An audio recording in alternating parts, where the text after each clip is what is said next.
Hello everyone. So today we'll be learning how we can use control motion device to control any vehicle. Okay. So I've created one car model here. So this I've created with the decoration. So it has wheels and the car body. Okay. Also, if we check here, we also added some attachment points which will be used. Okay. So here for one exit point. So this will be used later when we exit a vehicle. So this attachment point will be used, and this left front, left rear, right front, and rear. These are for the wheels attachment point, and one attachment point is for the steering wheel.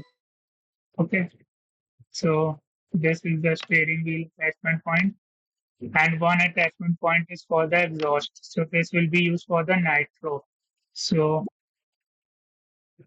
these are all the attachment points. So we have UI also here. So where we have this exit, gear change, a brake, and the speed boost. Okay. And also a speedometer. We'll be looking how we can configure this. Okay.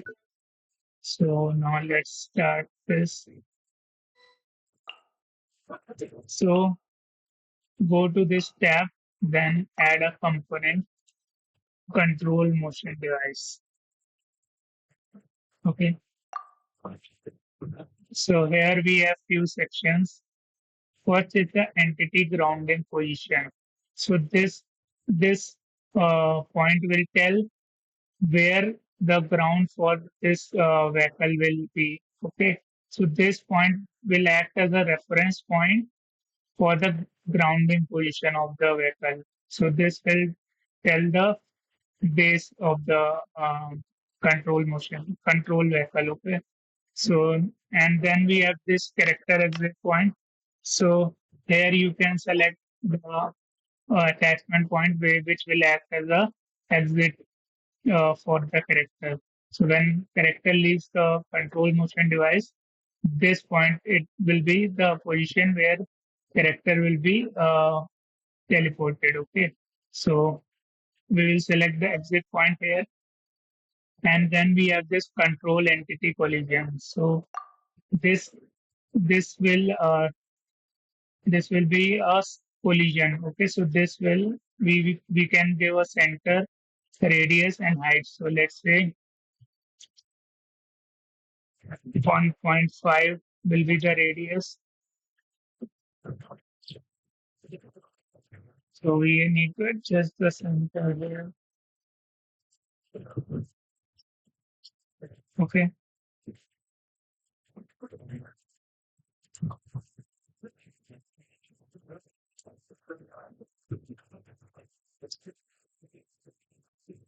We need to adjust such that it will be just touching the ground. So 1 point, yeah, 3, 2,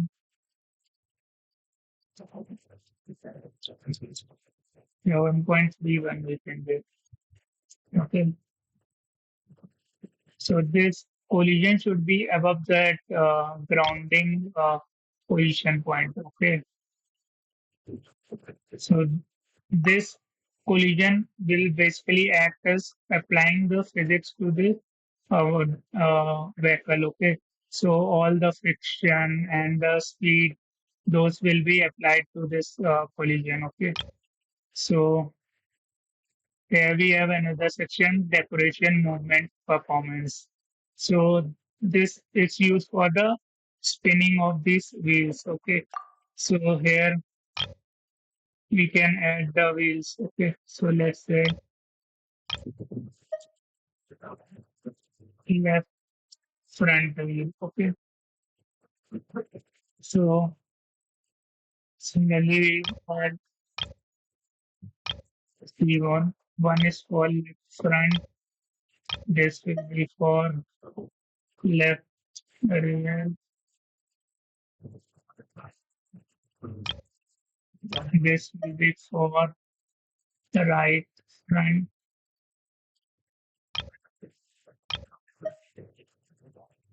right rear, and this will be for the steering wheel.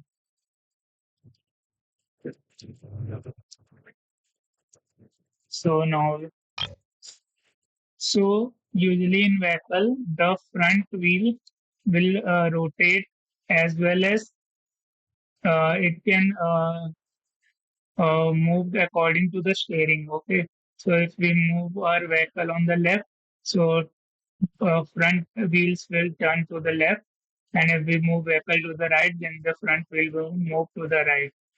But the rear wheels only rotate in only rotate. It doesn't move according to the steering wheels. Okay. So for that, we have selected this left front. So this we have only one option as of now, tire air. Now for this remaining options, we can see rotate with forward and backward input. Okay. So here we need to check this for the front wheels. Okay. And this rotation speed calculation, we have default and custom. So if you want to give any custom rotation speed, you can give, but we will be selecting the default as of now. And second, we have this left or right input. So if we move to left or right, then the front will also move left or right. So we need to enable this also. Okay. Now we need to select the attachment point for the decoration item. So we created for the left front, this left front. So it will automatically pick these at decoration items. So if we go to the decoration item, so here you can see left front outer ring and the left front inner ring. So these two, you need to add this attachment point in the transform. So I have added this left front attachment point here. And similarly for other wheels also, you need to add the corresponding attachment points. Once you added those attachment points, and once you select here the corresponding attachment point, it will automatically show the decorations here, which is part of this attachment point. Okay. Similarly for left rear, we need to select left rear. Here we need to disable this because rear wheels we don't want to rotate according to left or right input. So we will disable this thing. And the right front, you can select right front. Here we need to enable this and right rear. Once you can select right rear, disable this left right input here. For steering wheel, so it steering wheels only rotate based on left or right input. Okay, so for steering wheel, once again right rear. Here we need to select the right rear. This we need to revert. Okay, right rear. Okay, this we can disable. And for steering wheel, we need to enable this and disable the forward and backward input because steering wheel rotate based on left or right input only. So here we need to select this steering wheel. So we have this decoration for steering wheel. Okay. So this is about the control motion device. So here we have configured this basic setting. Now if we go to the motion settings, so here we have few parameters. So control input settings. So direction input mode.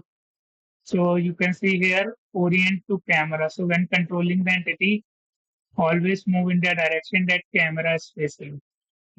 Okay, so this for the vehicle, we don't want to move according to the camera.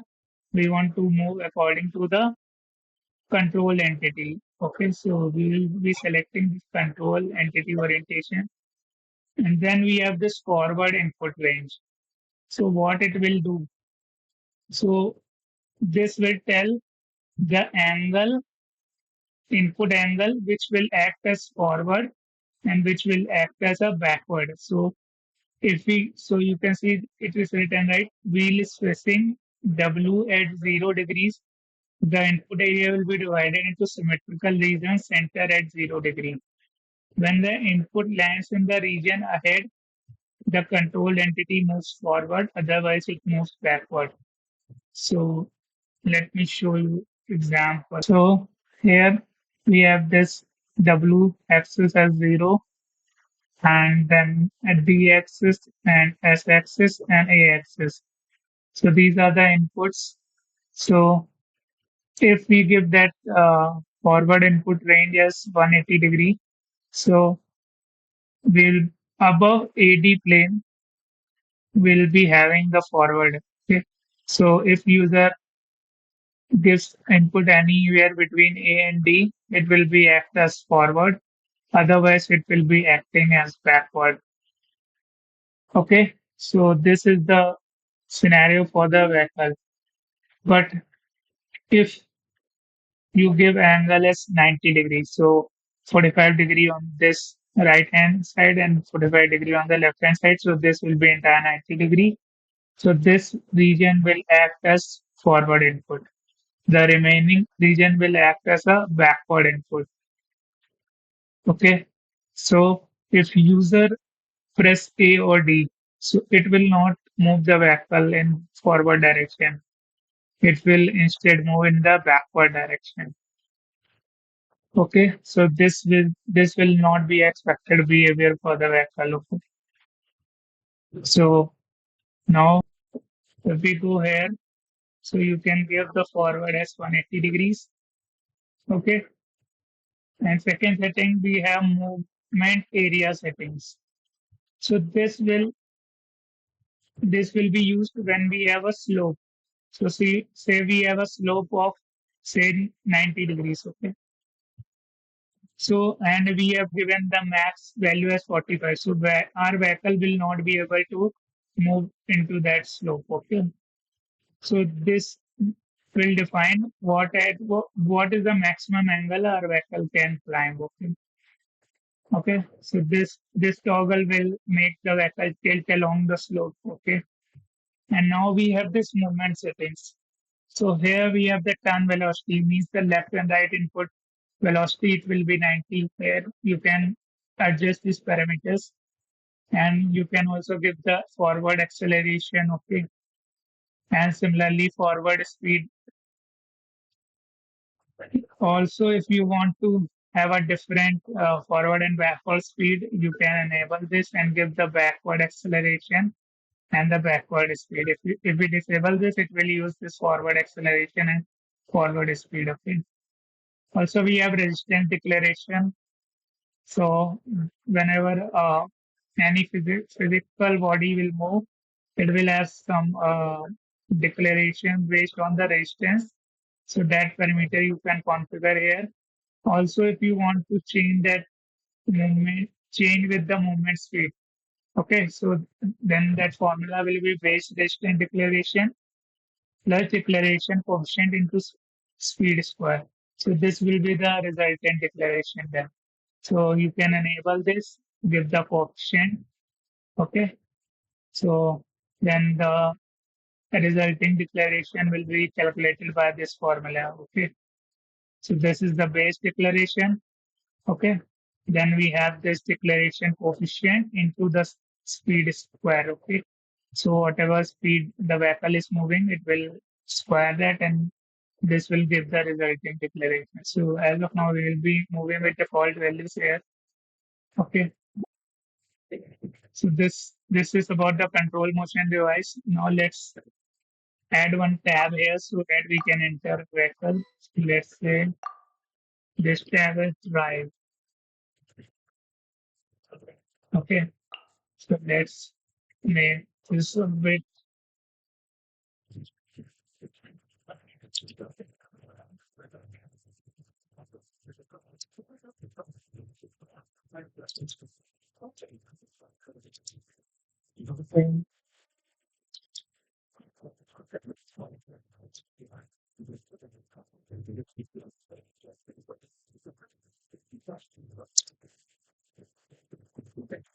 Okay. So, so I have created two node graphs, one for the vehicle and one for player manager. So what this vehicle node graph will do, so whenever we click the tab drive, okay, so it will set player to activate this control motion device. So this we will get the player entity from the selector character entity. We'll get the player entity and we need to pass control motion device entity list. So we can get the GUID of the vehicle and then make it a list and then pass here. Also, we have this set player to follow control motion device. This also we can pass control motion device entity and the player entity. So what's the difference between those two? So what first node will do? So it will set the player so that player can control the motion device. Okay, means the player can control the vehicle, and the second node will make the player so that player will follow the control motion device. So suppose if we don't use this second node, okay. So let's disconnect this. We directly go from this node to here, okay. And this node is so once we enter the vehicle, we will hide the drive tab option, and this will enable the car controls. So we have this car controls, right? So this car controls, it will enable it. Okay. So by default, this will be disabled. So now if we add that node, vehicle node graph here, now if we check,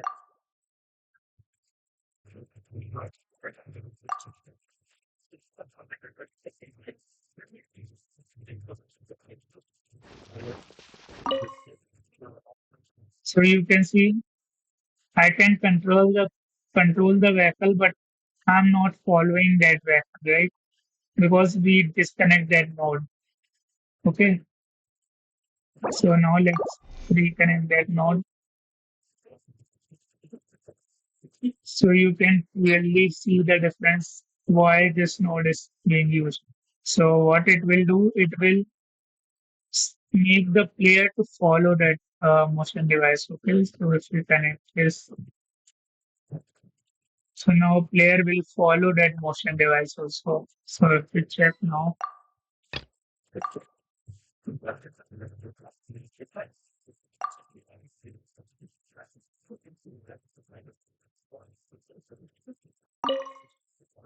so you can see player is following that motion device. Okay. So this vehicle player is following because we added control motion device to this vehicle and then player is following that vehicle now. Okay. Now we can see we have this exit here, space and speed boost functionality. Now let's go through all this. So for exit, so whenever user clicks on that exit button, we will be making player to leave that control vehicle. Okay, and also we need to deactivate the control of that vehicle. So for that, I have created one script, player manager. So here I'm listening to this when UI control group is triggered event. So this first UI control group index, if it is triggered, means this index is for the exit button. So then we will be calling this node set player to leave control motion device. So what it will do, it will exit the player from the vehicle in this location, right? We configured, you remember, we configured this exit point. So then character will move to this exit point once we exit. Okay. Also the second one, what this node does. So we have passed MP control motion device entity list here. So what it will do, it will remove all the control motion device which was earlier added here, right? So earlier we added this list of control motion device which player want to control activate. Okay. So if we pass no list here, so all the control motion device will be deactivated from the player. Okay. So player will not control any motion device. Okay. And here then we will be enabling that drive tab option also once we exit. Okay. So let's compare that player manager script to player. Okay. Now it is.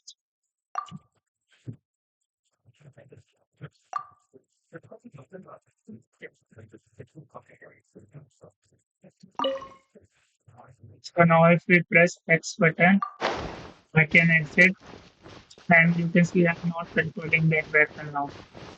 Okay. So this is about that way. Now let's check the gear functionality. So for gear, we need to update the vehicle motion parameters at runtime. So for that, we have a unit status.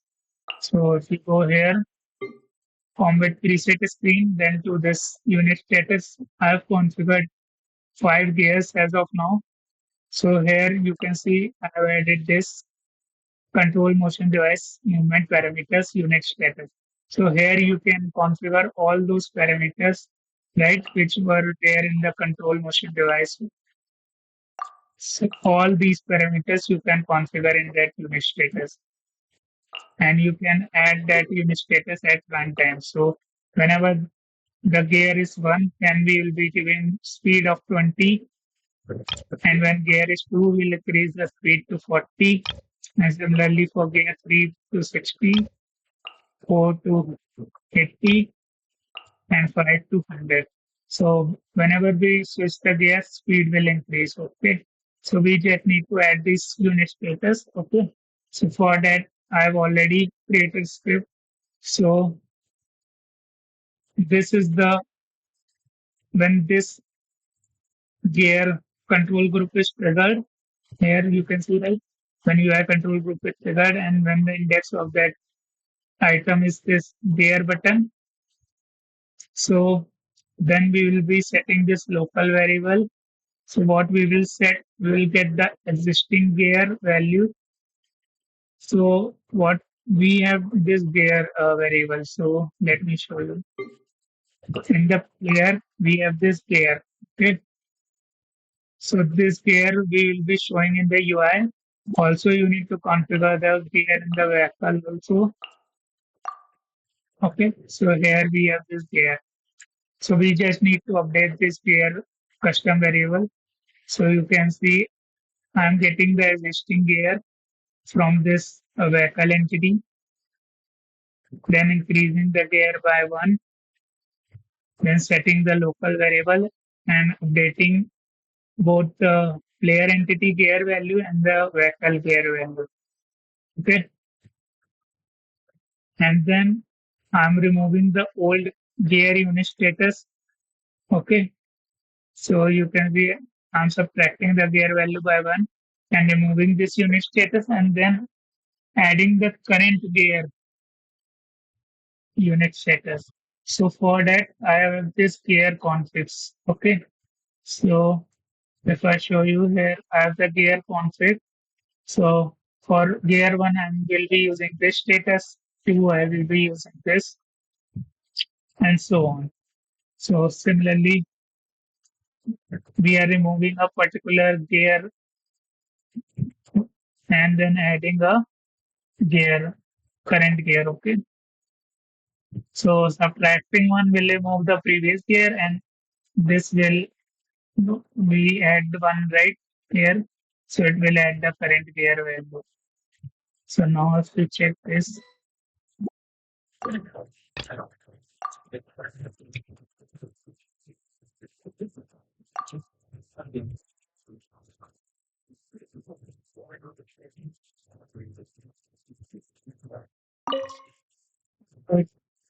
so I press G, you can see vehicle speed increase as we switch gear. Okay, so this is about the gear. Now let's check how the brake works. Okay, So for the brakes, we have this brake unit status. So it will apply for this 0.20 second duration. And what it will do, it will only use those that unit status only control motion device movement parameters. Only thing we will set acceleration and movement speed as 0. So it will stop the vehicle. Okay. So we'll be using this unit status 136. Okay. So once we click the brake button, we will be adding this 136 unit status. So it will make the device vehicle stop. Okay. And now let's see how it works.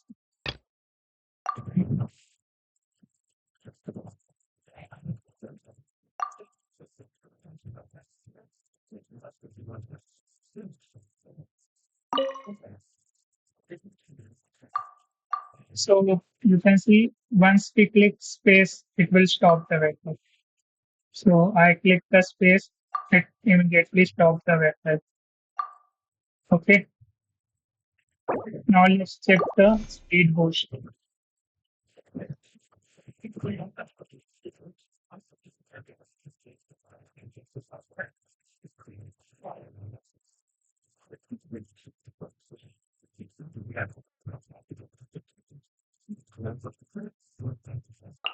Okay. For speed boost, we have this nitro unit status. Okay. This nitro unit status have this control motion device movement parameters where we will be increasing the speed and the acceleration. So because speed boost will give a acceleration as well as a increase in speed. Also, we will be adding a VFX. Okay. So I am using this mount special effect unit status. So here I have selected this pyro crystal trail. So here I have selected this attachment point. Okay, so I have given this exhaust attachment point where this VFX will be visible. Okay, so we'll be adding this 139 unit status. So once we click the speed boost button, we'll be adding this 139 unit status. Okay, so this will run for a duration of 2 seconds. Okay, so now let's test this.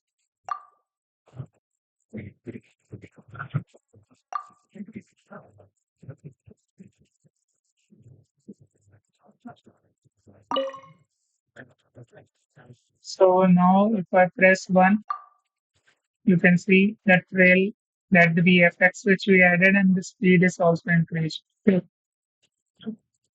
So this is about the speed. Now let's see practically how these parameters affect. Okay. So we have defined this parameter, right? Control input setting and the movement area setting. So first we will see this control input setting. So say we give this value as 90. Okay.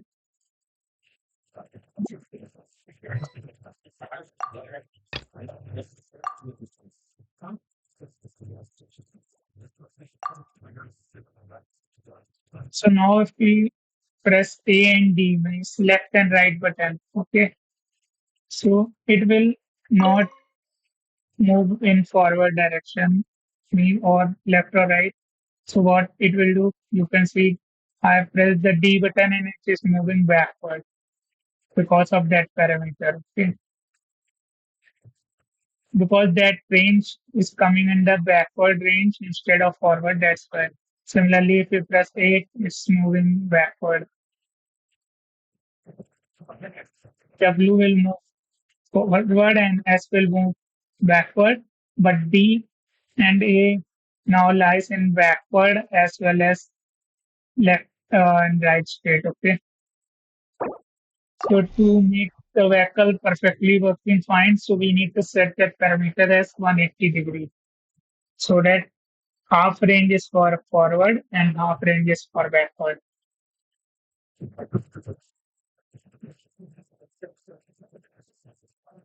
So let's revert that screen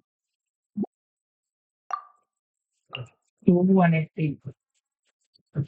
Now the second, now let's check about this movement area setting. So you can see right now the max movement slope angle is 45 degrees. Okay. So if our back, if the plane, that slope plane is greater than this 45 degree, then our vehicle will not be able to move along that slope. But if it's less than 45, then our vehicle will be able to move. So let's create a slope of, let's say, 50 degrees. Okay. So let me create one slope.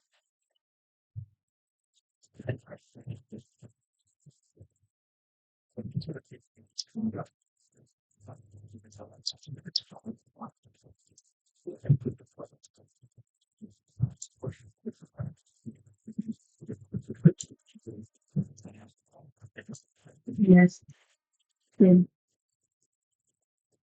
let's make this 45 degrees slope. Okay.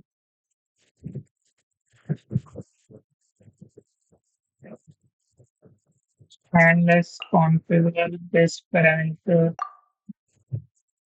as less than 45 means 40. Okay.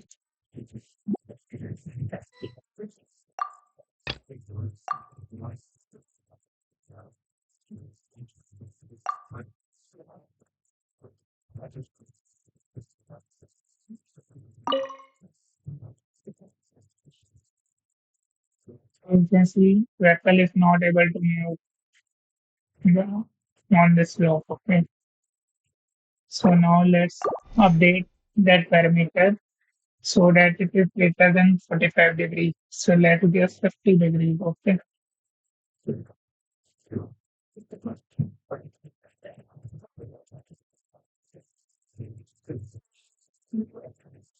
So here let's give this value as 50 degrees. So 50 degrees greater than this 45-degree angle. So now our vehicle will be able to move on that slope.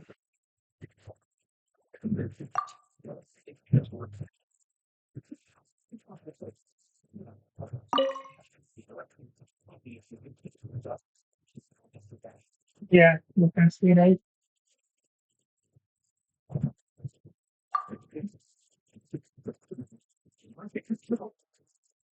We can now in the slope. Okay. Now we'll see how we can create a speedometer. So firstly, we need a UI for that. So I already created this speedometer user interface. So here we have this actual value of the speed, the unit of the speed, and this UI animation. So we'll be enabling this UI once we enter the vehicle. So let's go to the script, vehicle script. So there we'll be adding this node to enable this user interface. Pass the player entity reference here, switching status to on. Okay, so this will enable that speedometer UI. Also, we need one unit status, which we need to monitor the speed of the character. So we have this monitor movement unit status. So here we have the duration as infinite, and I've added this monitor movement rate unit status here. So here the monitoring condition is if the speed is greater than equal to 0 and the speed value is reference value is 0, we will trigger this the unit status every 2 seconds. So let's attach this to the character here.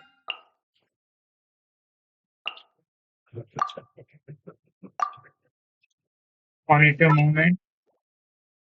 Also, we need to create one script to update the speed value. So let's create monitor in a minute. So when movement status movement speed meets condition, so when that unit status condition is met, this event will be triggered. So we'll be updating the custom variable here for the speed. So I've created one custom variable in the player, waffle speed of type integer.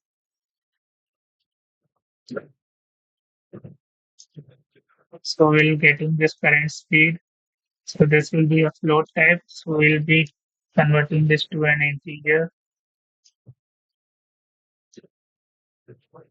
We're passing the player reference. So this is the character that player entity to which the character belongs. So this will pass here. Now let's attach this node graph to the character.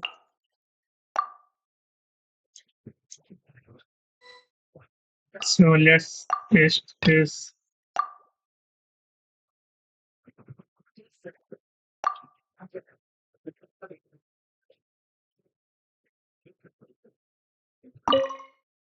So you can see the speedometer, right? So if I move, the value increases. If we change here, the value is further increased.